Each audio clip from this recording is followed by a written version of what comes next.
صرنا لحد هلا خلال هاي الفترة بحدود 8 9 اشهر صرنا عم نشتغل بهذا المركز. صرنا حاملين حوالي 2000 عائلة.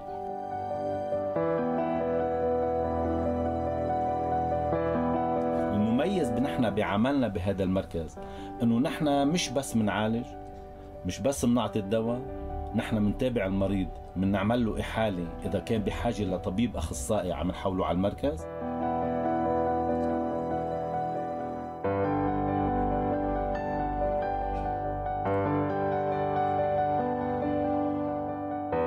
Depuis quelques années est arrivée une nouvelle difficulté, qui est l'arrivée massive de réfugiés syriens au Liban. Donc nous avons sollicité d'autres moyens et immédiatement la Fondation Pierre Fabre a proposé de nous aider par la mise en place d'une unité médicale mobile, unité qui est basée à notre centre médical de Kefraya et qui se rend de village en village, là où se trouve le plus de réfugiés syriens.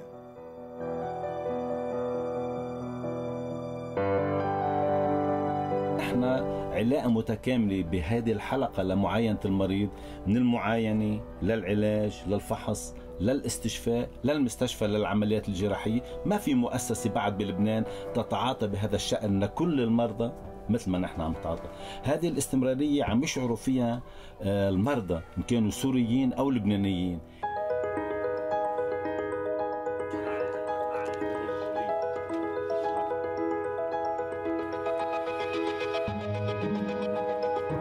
عم يجي الموقع المكان اللي ساكنين احنا فيه وعم يقدم لنا خدمه ممتازه، قدم لنا كافه الادويه مجانا، وعم يجونا كل اسبوع او اسبوعين يجي يقدموا لنا الخدمه، وش نحتاج، ايش في مرض، ايش في شيء، عم يحكي منها الطبيب حكمه ممتازه جدا يعني.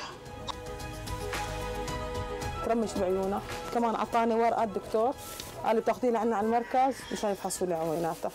هاي قالوا لي معها التهاب الاذن الوسطى، وصرت اخذ تعميد دكتور هون وما استفدت غير على الدكتور جمال. ما عندنا امكانيات هون، لا ما في تفرشي بلاش كل الادويه والمعاينه بلاش.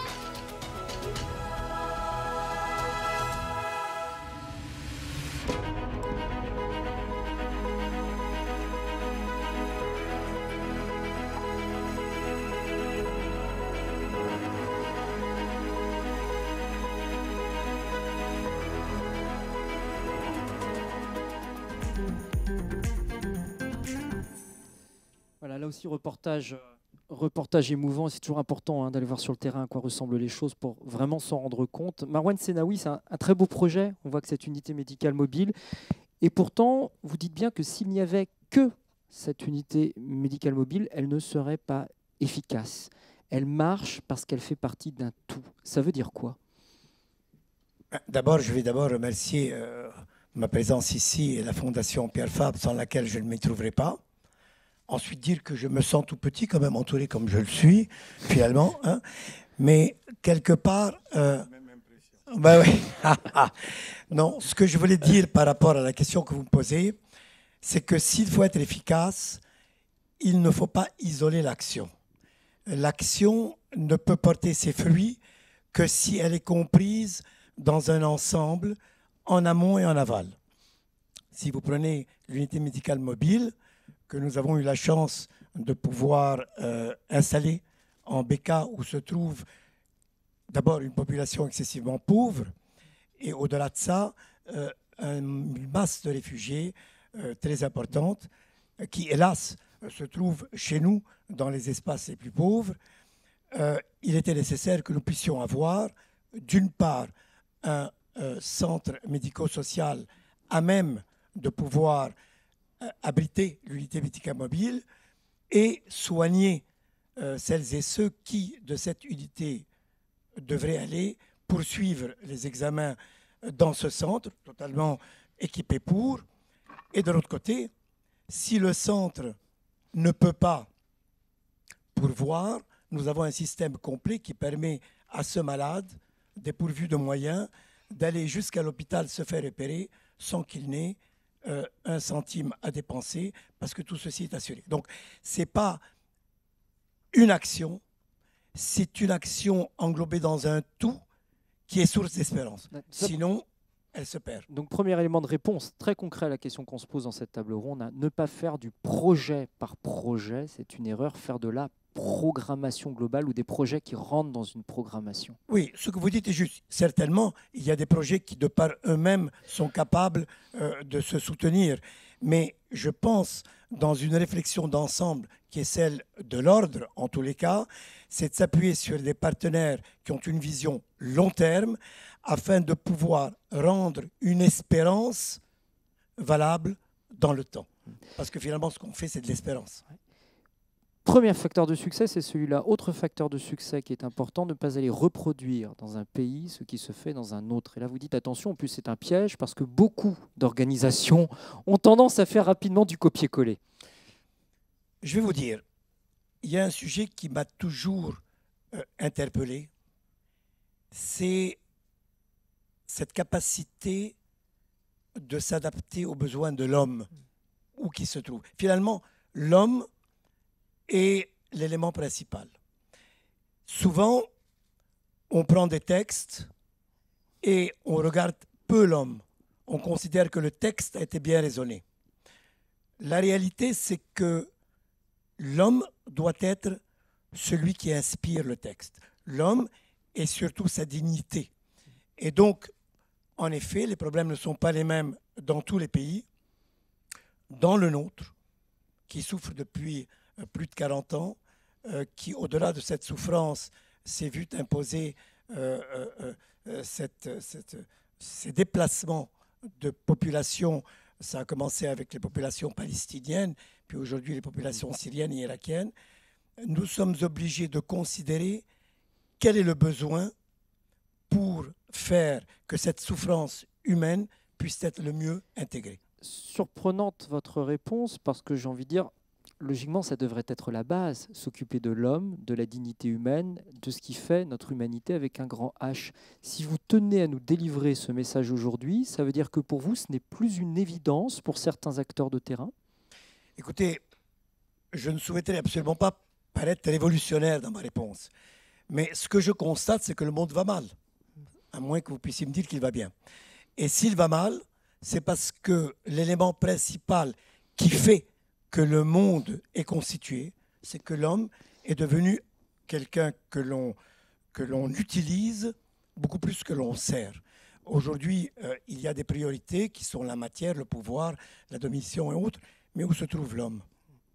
Et moi, je pense, pour répondre à votre question, que le monde, ceux qui gouvernent, serait beaucoup plus inspiré aujourd'hui de placer l'homme au centre de toute décision.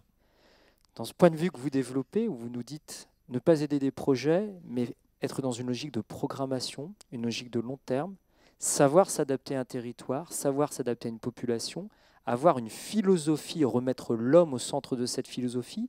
Et un autre argument que vous m'avez donné en préparant cette table ronde qui m'a surpris, vous dites mais il faut sortir de sa zone de confort. Et en venant nous aider à faire cette unité mobile médicale, la Fondation Pierre Fabre est sortie de sa zone de confort. Ça veut dire quoi ça? Ils sont sortis de quel cadre? Je vais vous dire, si vous voulez vous battre, parce que moi je crois qu'aujourd'hui, ce qui transcende l'homme, c'est un combat. Il y a plusieurs natures de combat. Moi je vous parle de celui-ci. Et donc, pour combattre, vous ne pouvez pas être installé bourgeoisement, tranquillement, dans votre chaise. Il faut aller chercher le défi pour créer l'espérance. Et donc, en effet, toute personne qui s'installe dans une zone de confort et qui dit à partir de là, je sors de ce qui est cadré et puis je prends des risques, ça va être compliqué. Je ne crois pas qu'on puisse donner de l'espérance sans risquer. Juste très rapidement, très concrètement, en quoi, sur cet exemple que l'on vient de voir dans la BK, une fondation comme la Fondation Pierre Fabre, à votre avis, est sortie de sa zone de confort? D'une part, elle est dans un pays qui n'est pas très confortable, pour commencer. Mais magnifique. Oui, peut-être, mais il n'empêche que ce n'est pas très agréable, très facile. Et deuxième point, ce n'était pas son objectif. Nous avons eu le grand privilège de rencontrer M. Fabre qui, pour des raisons émotionnelles, s'était intéressé au Liban et avait soutenu un de nos centres, qui d'ailleurs est toujours soutenu par la Fondation. Et puis nous sommes venus tout d'un coup dire à la Fondation Pierre Fabre, qui a bien voulu se réintéresser à notre pays, ben écoutez, nous allons équiper un camion, nous allons créer une équipe médicale, tout à fait inconnue par rapport à eux, nous allons nous installer dans des camps où la misère est complète, nous allons, nous, ordre finalement, Croix de l'Ordre, c'est chrétien, mais vous savez que nous sommes inspirés et nous avons pour motto, je te demande ni ta couleur, ni ta race, ni ta religion, mais dis-moi quelle est ta souffrance. Et d'ailleurs, le médecin que vous avez vu dans le film, qui est présent ici, est un médecin chiite. Nos infirmières sont druzes. Nous sommes nous-mêmes chrétiens. Enfin, ce que je veux dire, c'est que c'était sortir d'une zone de confort. C'était rentrer dans une expérience dont les conséquences étaient invisibles. C'était faire du pilotage sans visibilité, mais avec foi. Bon, ça a marché, tant mieux.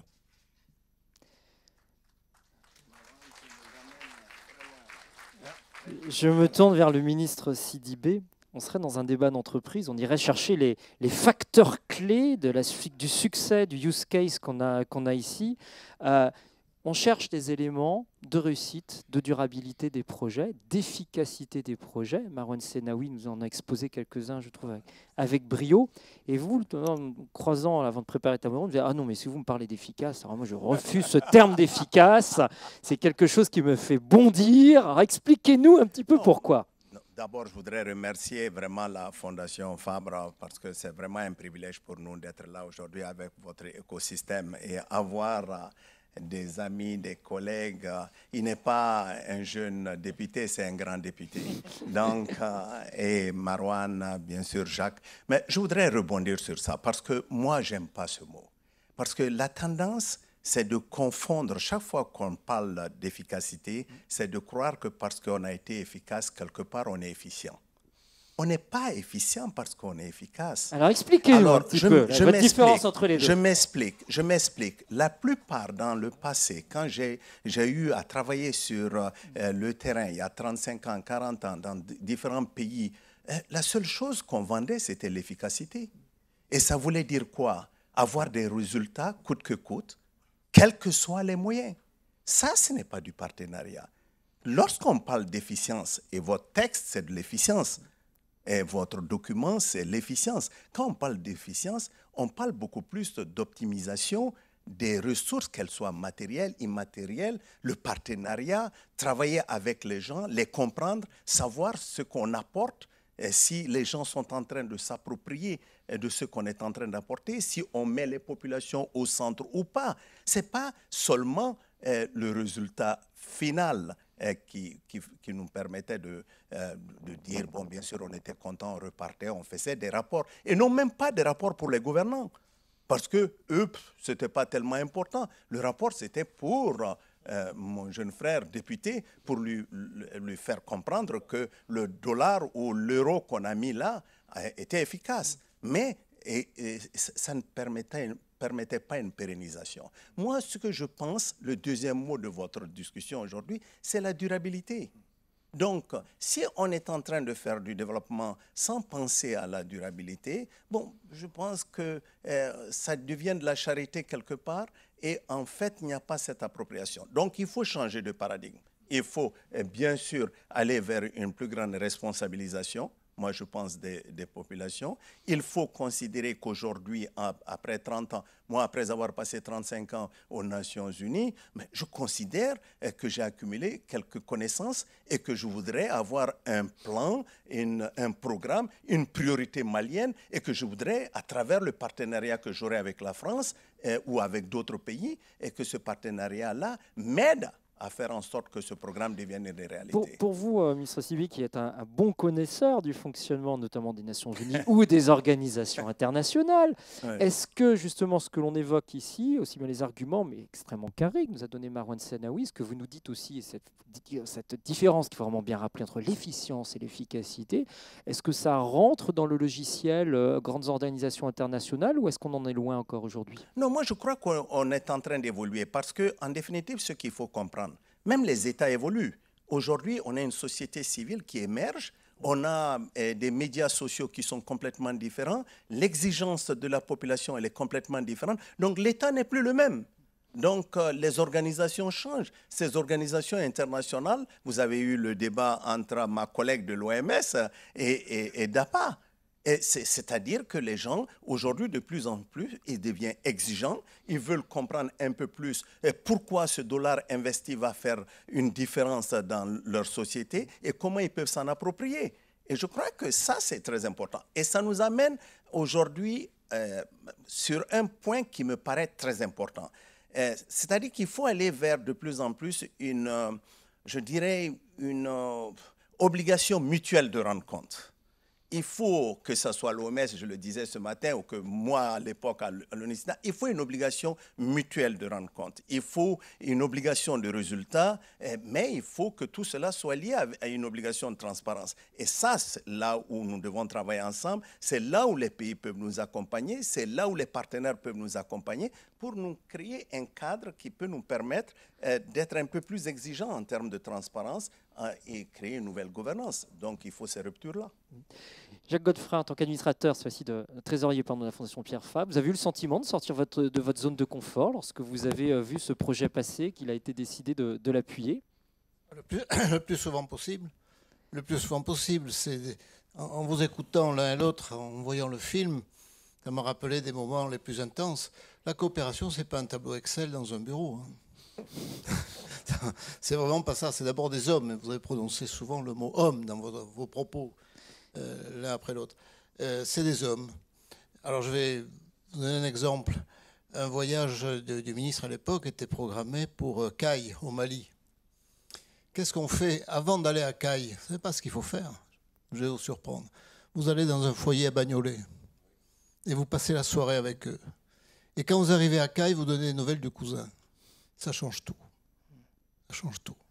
Vous êtes des leurs. Aussitôt, vous êtes des leurs. Et puis, au gré d'une rue, vous rencontrez un Malien et il vous dit « Ah, mais vous savez, j'ai travaillé très longtemps à Paris. » « Ah bon? Et je suis à la retraite maintenant. Que faisiez-vous? J'étais mécanicien à la RATP. » Ça fait un choc. Et il ajoute « Il y a un bus. Il a fait peut-être, je ne sais pas moi, des millions de kilomètres dans Paris, mais il est en très très bon état. C'est moi qui l'entretenais. Faites-nous le venir ici. » Et ce bus a changé la vie. Parce qu'à 20 km de Caille, il y avait des femmes qui avaient fait des légumes, qui avaient fait un jardin. Et tous les jours, ce bus a transporté des légumes frais. Il n'y avait pas de légumes frais à Caille. Et la vie de Caille, ou du quartier de Caille, a changé grâce à ça. C'est un exemple. Hein. Je pourrais vous en citer beaucoup d'autres, mais c'est d'abord des hommes. La coopération, c'est vraiment pas un tableau administratif et financier. C'est vrai que là, on est loin du tableau Excel, du dossier B52 et de la cadre C6. Hervé Berville, beaucoup de choses qui ont été dites depuis le début de la table ronde. Vous avez fait un rapport, on va en parler, hein, notamment avec des propositions, alors, je ne sais pas si c'est d'amélioration, d'efficacité ou d'efficience de la coopération de la part d'impact d'État français. Je reprends quand même, je suis tombé sur cette phrase que vous avez donnée en interview à un journal national. N'hésitez pas tendre avec la coopération. Vous nous dites, ou vous leur disiez aux journalistes, la coopération française reste une politique publique médiocre, mal pilotée, pusillanime dans l'expression de ses finalités, incapable d'établir une relation partenariale. Je voudrais qu'on s'arrête un petit peu là-dessus et ce jugement au vitriol de ce qui se fait. Non, alors d'abord, je voulais vraiment vous remercier de l'invitation à la Fondation aussi Fabre d'organiser ce magnifique événement. Moi, je vous le dis, j'ai eu l'occasion, notamment dans le cadre de l'écriture du rapport, de rencontrer beaucoup de gens, d'assister à beaucoup d'assemblées. Et je veux vous dire que celles dans laquelle on est aujourd'hui, c'est en termes de qualité, moi je me sens un peu petit pour le coup, parce que j'ai peu Vous êtes d'expérience entre sur deux la ministres, santé, hein, c'est peut-être un entre signe. la hein. santé publique, et surtout en termes de diversité, d'où les gens viennent, c'est fantastique. Et je pense que déjà ça c'est un signe aussi de ce que veut faire la Fondation Fab, de ce que collectivement on veut faire, c'est aussi donner tout simplement des exemples très concrets de ce qui est fait, de ce qui est financé, et aussi faire venir des gens pour qu'on discute, pour qu'on échange, pour que les portes et les fenêtres s'ouvrent, et qu'on ait voilà, des constats à la fois partagés et des solutions partagées sur comment on peut avancer ensemble. Et je vous le dis parce que ça peut avoir la force de l'évidence pour vous, mais c'est loin d'être le cas. Je me suis baladé partout et parfois on peut avoir des assemblées très monocolores dans les deux sens et où les gens connaissent pas trop bien le sujet. Donc moi je me sens un peu petit, mais moi je suis toujours ravi de voir le professeur Gentilini ou encore le ministre Godefroy ou mon ami le ministre que j'appelle les lions de la coopération. Alors il a une cravate avec des éléphants, mais ça reste un lion. Il n'a pas la crinière, mais ça reste un lion. Et donc moi je suis vraiment ravi de les avoir. Non. Alors néanmoins je reviens à ma question et à pas mon d'éluder. constat Ne au vous vitriol. inquiétez pas. Non, le constat c'est celui qu'on est en train de partager aussi. Ouais.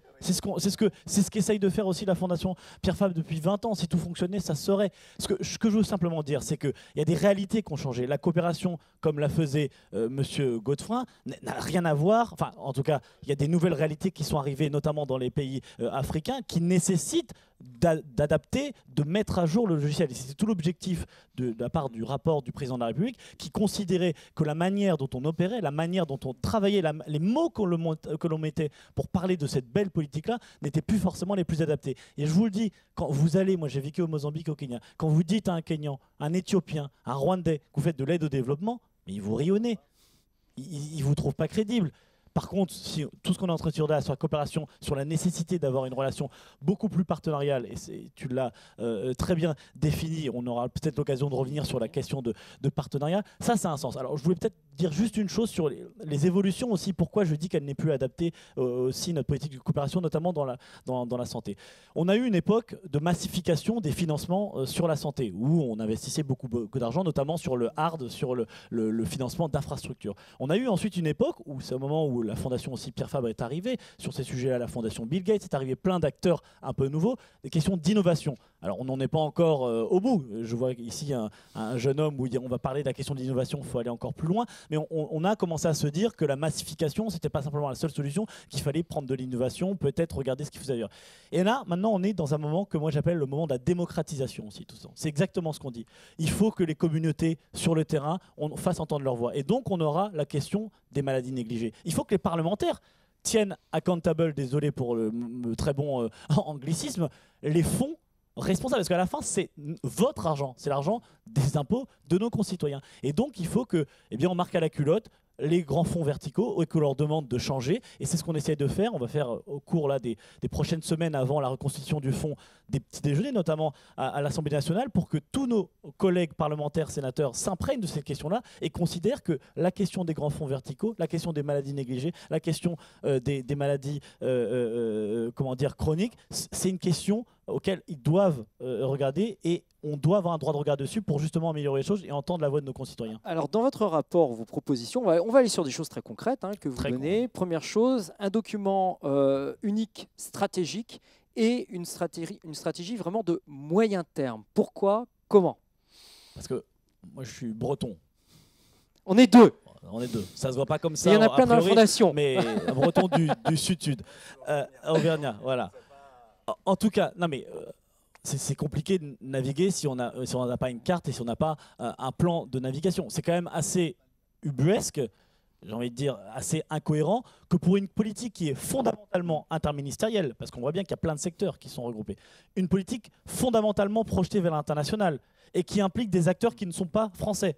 Il n'y a pas de document de stratégie, il n'y a pas un plan de bataille. Et donc ce que j'ai proposé dans le rapport, c'est un cadre, un CPG, un cadre de partenariat global. Ça sera fait, puisque dans le projet de loi, la loi de modernisation de la politique de développement, le ministre Jean-Yves Le Drian, qui va nous faire le plaisir d'être ici, et qui montre bien aussi que c'est un gage de reconnaissance de tout ce qui est fait, parce qu'il ne se déplace pas tout le temps en France, loin s'en faut, il est beaucoup occupé dans ces régions-là.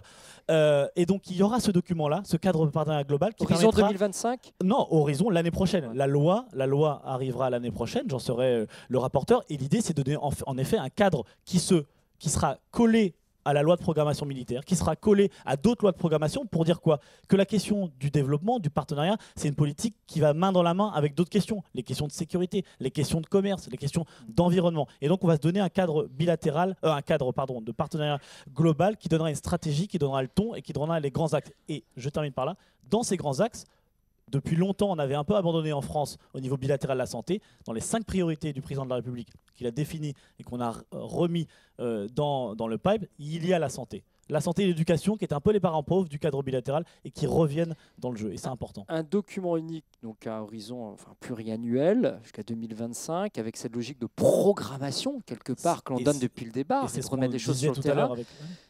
Est-ce qu'on n'a pas un risque aussi d'effet pervers? Parce que la programmation, c'est bien, mais de manière générale, sur la programmation, les instances qui décident préfèrent avoir des gros dossiers, moins chronophages à examiner, plus faciles, qui nous mettent sur plusieurs années, qui vont favoriser des acteurs déjà d'un certain poids, et des petits dossiers, entre guillemets, de coopération, peuvent passer à la trappe. Non, mais comme disait ma grand-mère, là, on peut avoir fromage et dessert. C'est pas la seule à le dire, j'imagine. C'est Byzance aujourd'hui. Hein. C'est Byzance, c'était le buffet avant.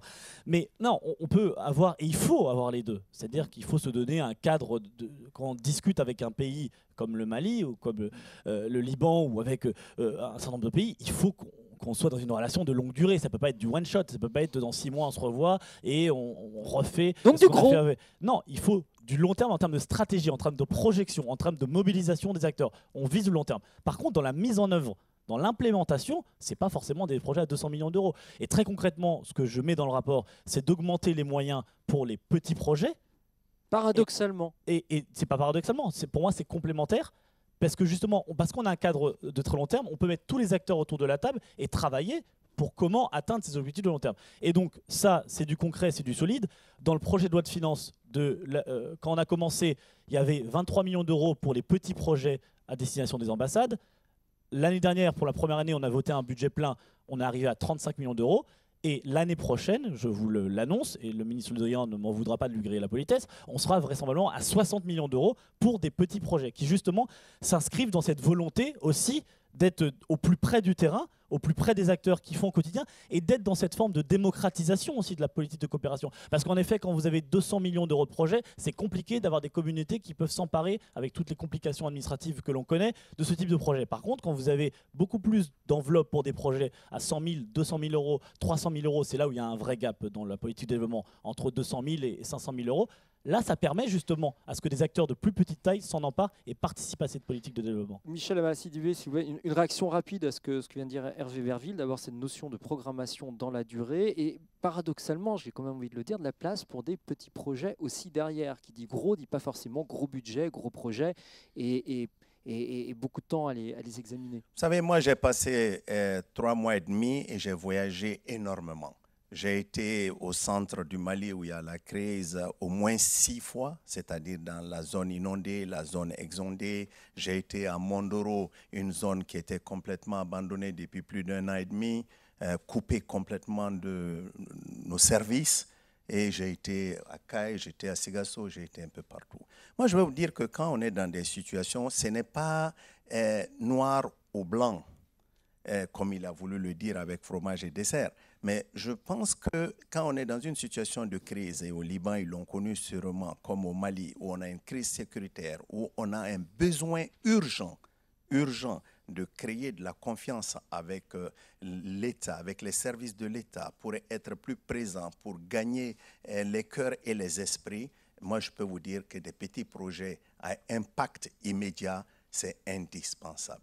Aujourd'hui, ces populations, elles se trouvent complètement prises en otage par des djihadistes, par des gens qui leur font croire que l'État n'est plus là, que l'État est incapable d'intervenir, qu'aucun projet ne peut arriver vers elles. Donc, il faut ce genre de petits projets, certainement avec des réponses immédiates pour les populations. Et pour vous donner un exemple concret, je m'arrête, j'ai été un peu partout. Vous savez, ces djihadistes, ils ont quelque chose de très particulier. Ils détruisent les écoles. Parce que ça, on l'a vu au Liban aussi. Donc, ils détruisent les écoles. Ce n'est pas du tout en ligne avec leur idéologie. Mais les centres de santé sont là. On peut les utiliser comme un vecteur pour construire la paix. Et ça, ce n'est pas avec des projets d'1 milliard, 2 milliards, 3 milliards, parce que vous passez à côté de l'instant, vous passez à côté de la demande sociale, vous passez à côté de ce que les populations attendent aujourd'hui. Hervé Berville, une de vos propositions, le plafonnement de l'aide européenne pour les institutions multilatérales, que ce soit la Banque mondiale, la Banque africaine de développement, au profit d'une aide bilatérale. Là aussi, on change de paradigme? Ça s'appelle négocier. C'était pas forcément une mesure qui a été bien accueillie à Bruxelles, ou en tout cas qui a fait l'objet de peut-être. Non, mais l'idée c'était d'amener la discussion, d'amener la conversation. C'est-à-dire que l'argent que la France donne au Fonds européen de développement, c'est 842 millions d'euros. Cette année, on va voter 842 millions d'euros. Bon, je mets au défi, peut-être que vous le faisiez avant, en tout cas nous dans les 5 dernières années, personne ne l'a fait, un parlementaire qui peut objectivement, en toute transparence, retracer, ou au moins avoir une idée de comment ça a été utilisé et quel a été l'impact. Ça me paraît un peu compliqué. Donc là, on a un vrai travail aussi à faire. Le Parlement, et c'est pour ça que dans la question de la démocratisation, le Parlement doit jouer aussi son rôle d'évaluation, de traçabilité, si j'ai envie de dire, et de suivi de ce qui est fait. Donc moi, la proposition, elle visait à dire quoi? On ne peut pas, la France, donner à l'Union européenne, et ensuite l'Union européenne redonne à des fonds. À chaque fois, on prend un fils de 6-7%. Donc on aurait mieux fait directement que la France donne aux Nations Unies ou au Fonds SIDA. C'est pour amener la discussion. Et ça bouge, puisqu'il y a des discussions actuellement aux Nations Unies, sous l'égide de M. Gutiérrez et puis Hakim Steiner à l'UNDP, sur la question du plafonnement des fonds. Nous, et Jean-Yves Le Drian mène la bataille de manière très très ferme avec l'AFD sur la question de la rémunération. Donc tout ça, ça vise à porter la discussion, à bouger et à dire deux choses. C'est que, maintenant, l'État, le Parlement, et le président de la République pour le coup, et le ministre des Affaires étrangères vont être très vigilants sur l'efficacité de ces fonds, pas l'efficacité de ce qu'ils font sur le terrain, mais l'efficacité de comment ils l'utilisent et l'efficience aussi, et l'impact bien évidemment. Et deuxième élément, le bilatéral dans la santé est important. Il ne faut pas qu'on néglige ce côté-là, et on veut remettre aussi de l'argent dans le bilatéral pour la santé. Allez, je passe le micro au voisin, je lui pose la même question. J'ai un petit peu des idées sur la réponse, mais néanmoins, Jacques Godefroy, comment vous accueillez-vous cette proposition justement de plafonner les fonds français qui passent par les fonds européens? Si c'est pour faire des projets petits et de proximité, car c'est eux qui changent immédiatement la vie des gens. Il s'agit de quoi? De changer la vie des gens. Il ne s'agit pas de faire de grands trucs. Donc, et qui peut le faire? Certes, les États, le Parlement, mais les collectivités territoriales. Je n'oublie jamais qu'il y a en France des trésors de générosité, de compréhension, contrairement à ce qu'on croit. La France n'a pas du tout abandonné l'Afrique. Populairement, l'Afrique reste très populaire dans la tripe des gens. Tant mieux. Ça veut dire que si vous êtes maire même d'une ville moyenne, même d'une petite ville, je peux parler d'expérience, vous pouvez très bien changer l'eau dans un quartier d'une grande ville ou d'une ville africaine. Et faire courir l'eau, c'est le meilleur moyen de lutter contre le choléra, parce que les larves sont emportées. Michel Amalà-Sidibé, là aussi on est sur la question quand même politique. Votre sentiment, vaut mieux qu'on donne moins par l'Europe, plus directement? Non, moi je pense que c'est un faux débat. C'est un faux débat parce que c'est un débat politique et je sais qu'il est important, mais c'est un faux débat pour la simple raison que ces deux dimensions sont indispensables. C'est comment rééquilibrer ces dimensions-là, ça c'est vraiment la vraie question.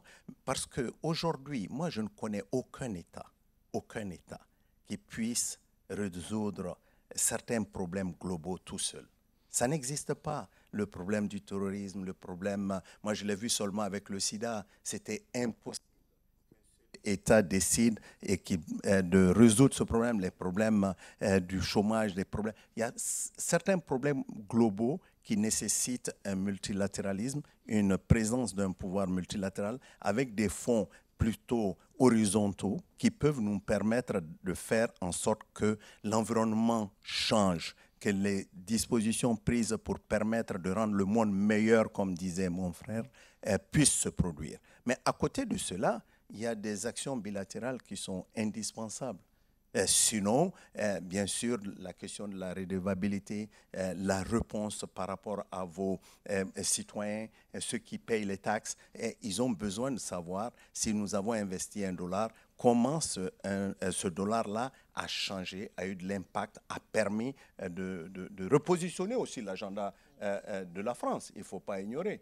C'est indispensable. Donc, dans ces conditions-là, moi, je dirais, politiquement, les deux sont importants, mais c'est un choix politique. Et je pense que le président Macron le fait très bien. Il le fait très bien. Hervé Berville, pour compléter très rapidement. Très rapidement, non, il a parfaitement raison. C'est-à-dire qu'il faut à la fois le cadre multilatéral, des financements multilatéraux, et bien évidemment le cadre bilatéral.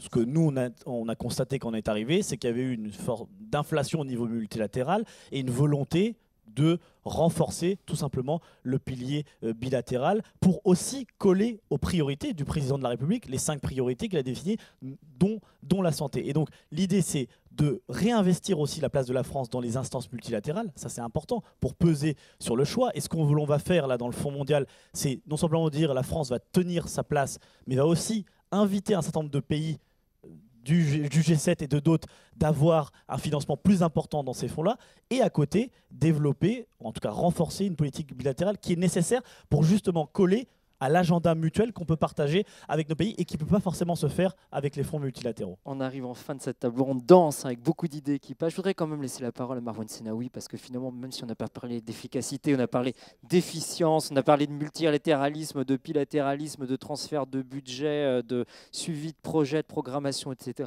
Moi, il y a une phrase que je vous entends souvent dire, Marouane Senaoui, vous vous rappelez, faut remettre du cœur quand même dans tout ça. Et c'est le cœur qui compte à la base.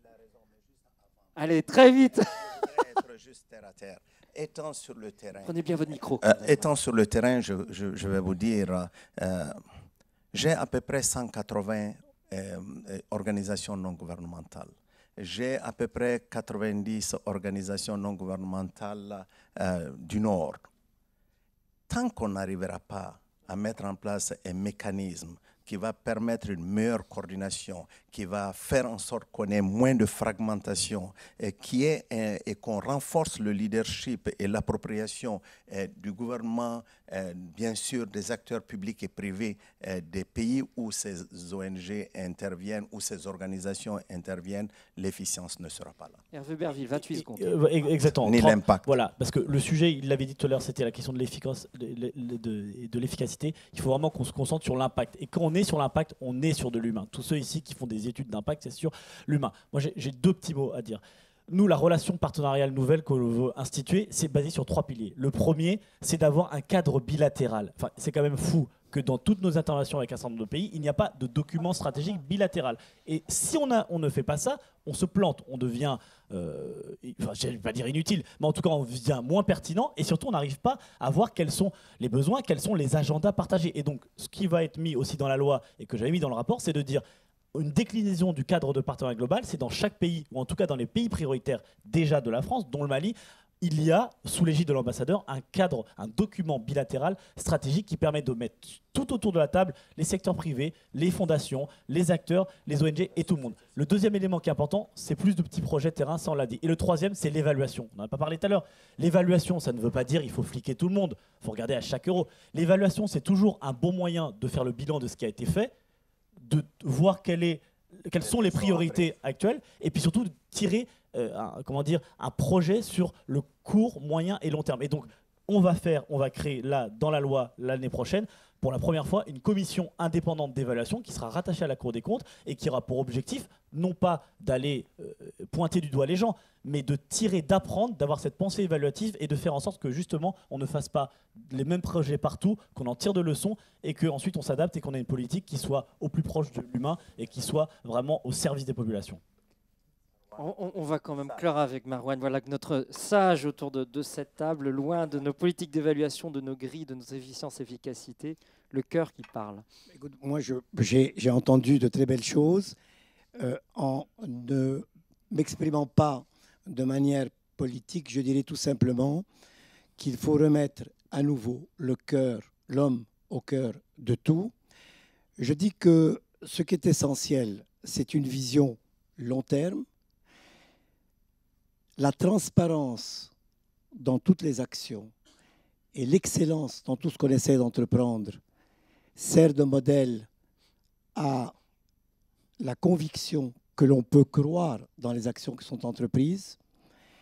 Il faut recréer cette confiance entre les hommes, ceux qui aident et ceux qui reçoivent.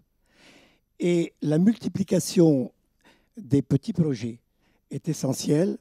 Et elle me rappelle juste un proverbe, je terminerai moi-même par là, libanais, qui dit tout simplement que si vous rajoutez un poil à un poil, vous finissez par avoir la barbe du curé. Très belle conclusion pour cette table ronde. Restez avec nous. Allez, quelques minutes, s'il vous plaît. On va se prendre 3 ou 4 minutes. Il y a déjà des bras qui se lèvent pour poser des questions à nos intervenants. Voilà, Anthony, je te laisse apporter le micro au pas de course en fond de salle. Je voudrais à chacun de vous présenter une question courte et je vais mettre au défi nos intervenants de faire des réponses courtes aussi. Monsieur, on vous écoute. Merci. Bonsoir. Je suis monsieur Wilfried Marus Danzi Wanikoman, directeur de cabinet du ministère de la Santé et de la Population de la République centrafricaine. Je tiens à féliciter les panélistes pour la qualité des différentes interventions. Et je crois qu'on est en train de parler, d'aborder un sujet crucial. On est en train de parler de l'homme, c'est-à-dire la santé. Et je voulais parler précisément d'un pays en conflit ou en post-conflit comme la République centrafricaine. Je crois que je vais me résumer ici, je vais en donner quelques orientations. On est en train de parler, de parler des stratégies à mettre en place. Vous voyez sur le terrain déjà, si nous avons, peut-être dans les pays en conflit ou post-conflit, nous avons plusieurs séries de mesures où on peut dire, ben voilà, là-bas c'est une zone rouge, zone verte, zone jaune.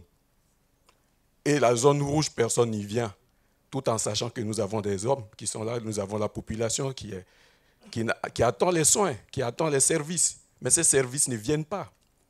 De l'autre côté, nous avons certainement une pluie d'organisations non gouvernementales. Je crois, en tout cas, j'étais emboîté le pas au ministre de la Santé du Mali. Nous avons une pluie d'organisations non gouvernementales qui reçoivent des appuis. Ici, j'ai bien apprécié qu'on va augmenter les budgets. Mais ces budgets, il faut voir l'impact. Il faut être en mesure de dire à la fin, ça sert à quoi? Est-ce qui doit rendre compte? On a donné à qui? Est-ce que ces populations ont réellement bénéficié de ce que nous avons mis sur le terrain? On n'a pas besoin d'aller fouiller pendant trop longtemps pour avoir un mécanisme. Nous avons la déclaration de Paris de 2005 qui met un accent qui a 5 axes. L'appropriation par les pays, l'alignement, il faut aligner sur les priorités des pays. Il y a aussi l'harmonisation. Il faut harmoniser les différentes interventions, sinon on se retrouve dans ces cas de figure à des pluies d'interventions, des projets, des petits projets, où on souvent qui riment sur les saupoudrages. Et à la fin, personne ne rend compte. Mais derrière, le 4e axe, c'est une gestion axée sur les résultats. Tout ce qu'on fait, c'est là où on parle de l'efficience. Ce n'est pas seulement de dire on veut les résultats coûte que coûte, mais derrière, il faut le résultat de quelle qualité. Et par la suite, c'est la responsabilisation mutuelle des acteurs, des intervenants. Je pense que c'est mon avis personnel. Je pense que nous avons déjà ce cadre qui est la déclaration de Paris, qui nous donne déjà ces 5 axes. Si on s'aligne, si on respecte, on applique cette déclaration de Paris, je pense qu'on est capable de bouger d'une ligne.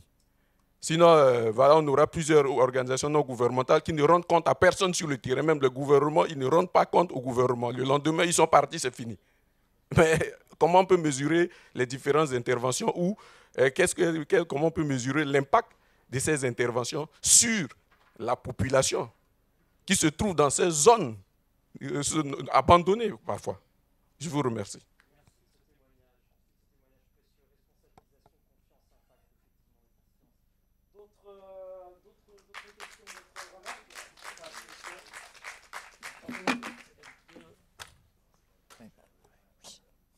Une dernière question, remarque? Oui.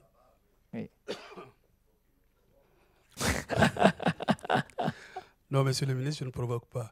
C'est juste un commentaire pour dire que je suis extrêmement heureux qu'on aborde la question de cette façon aujourd'hui. Vous vous souvenez, quand on s'est eu au téléphone, j'ai dit, mais pourquoi la coopération bilatérale a-t-elle été écrasée par la coopération multilatérale? C'est de cela qu'il s'agit. Aujourd'hui, si dans le temps ça n'a pas marché, pour de multiples raisons, aujourd'hui on peut espérer que ça va marcher si c'est un problème de confiance. Aujourd'hui, sur le terrain, on a des praticiens compétents, honnêtes, qui peuvent gérer les problèmes de santé pour aider le pays qui n'a pas tous les moyens. Et c'est de cela qu'il s'agit. Voilà, merci.